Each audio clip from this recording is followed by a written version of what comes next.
大家好，我是牛奶。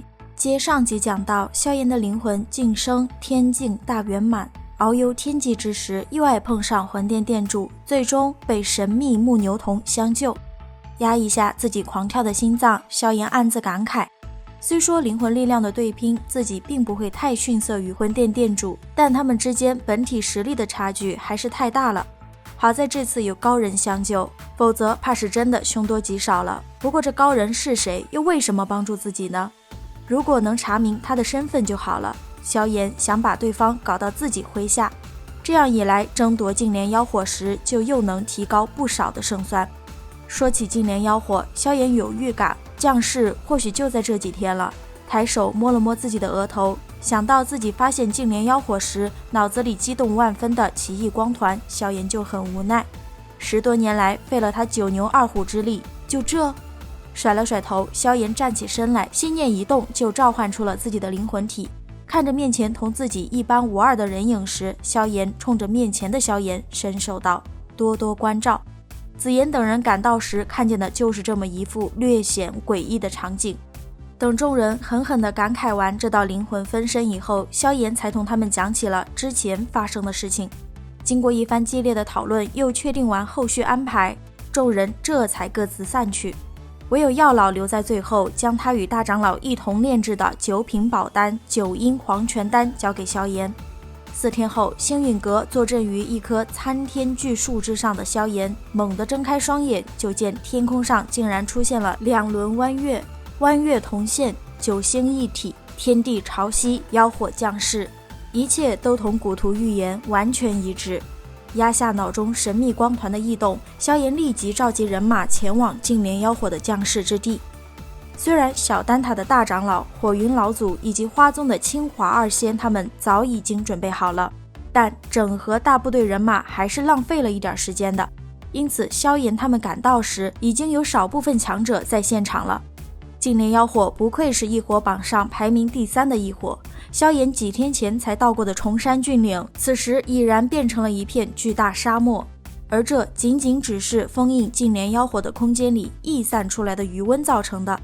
注视着上空破碎的空间处，萧炎选择先苟一苟，这出头鸟就让别人当去吧。正这么想着，魂殿那标志性的黑雾就涌现了出来。来人有3位，一位是气质略显猥琐的魂殿副殿主，实力3星斗圣后期；一位是魂族的少族长魂风，实力2星斗圣后期；还有一位嘛，则是神寺庄稼汉的魂殿殿主魂灭生。魂殿殿主只看了一眼便知道萧炎身怀5种异火，他断言再假以时，此子或许会是另一个萧玄。副殿主干笑着表示，那小子再强也强不过少族长，而且就算萧炎是下一个萧玄，那萧玄的下场可并不好。魂族的那位少族长认可萧炎强悍的实力，但他也有信心将萧炎彻底击杀，不过得等净莲妖火到手之后了。现在最重要的事情就是等待净莲妖火破坏封印，耗损自身能量。萧炎也知道目前还打不起来，安抚了一下身边的人后，就同刚来不久的火炫一行人交谈了起来。炎族此次前来的仅有3人，拥有异火榜排名16火云水炎的炎族长老火耀，拥有异火榜排名第8红莲业火的炎族天才少女火智，以及拥有异火榜上排名第6八荒破灭焰的火炫。萧炎琢磨了一下，加上他所拥有的在场的异火加起来足足有9种之多。下一秒，一道刻印在灵魂深处的声音就在萧炎的耳边响起：萧炎哥哥，可不止9种哦。是薰儿。萧炎狂喜，望向不远处正在泛着波动的空间，薰儿的身影正在缓缓浮现。与薰儿一起的除了熟人古清扬之外，还有一位蓝袍白发的老者。魂殿殿主魂灭生有些惊讶，古族这次竟然把古南海给派出来了。古南海古族长老，实力4星斗圣后期。不过问题不大，按照远古种族之间的约定，实力达到5星斗圣以上的强者并不能随意出手。在场的人除了隐藏在场外坐镇的大佬们，他魂灭生就是最强的。另一边，薰儿站在萧炎的面前，笑得温暖。古清扬与蓝袍老者看着那边春暖花开的氛围，直摇头。在古族里，他们何曾见过这样的薰儿？一把抓住薰儿的手。萧炎再也压制不住心中的思念，将面前的玉人抱进了怀中，轻轻地将脸颊靠在萧炎的肩膀上。薰儿略有些贪婪地吸收着那阔别许久的熟悉味道。自从上次分别，已经足足3年了。这3年来，萧炎拼尽全力提升成长的时候，薰儿也从未松懈过半分。因为身怀神品血脉，他只有在实力达到斗圣之时，才能够拥有真正属于自己的自由。萧炎哥哥，我好想你。偏过头，薰儿唇角微弯，在萧炎的耳旁呢喃：以后薰儿便自由了，我会一直陪在你身边。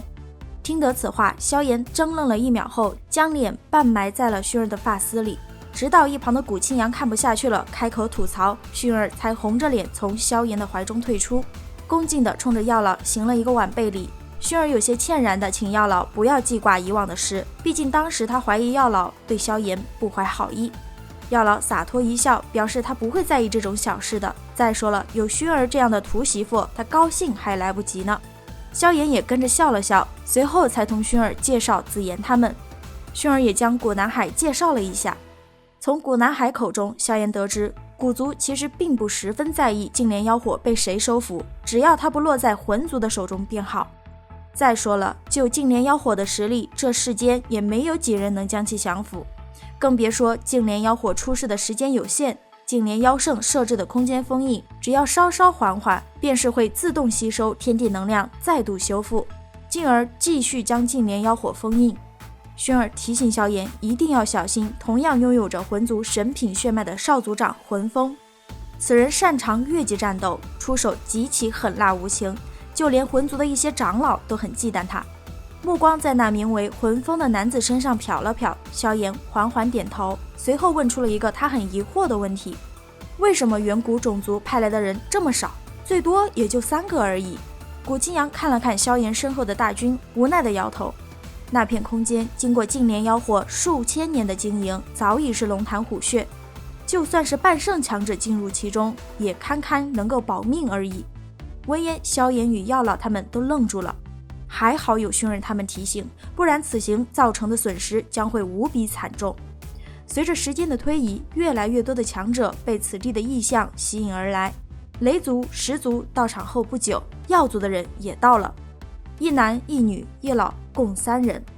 药老看到这3人时，情绪波动很大，毕竟当年如果不是药万归不辨是非，他也不会被逐出药族。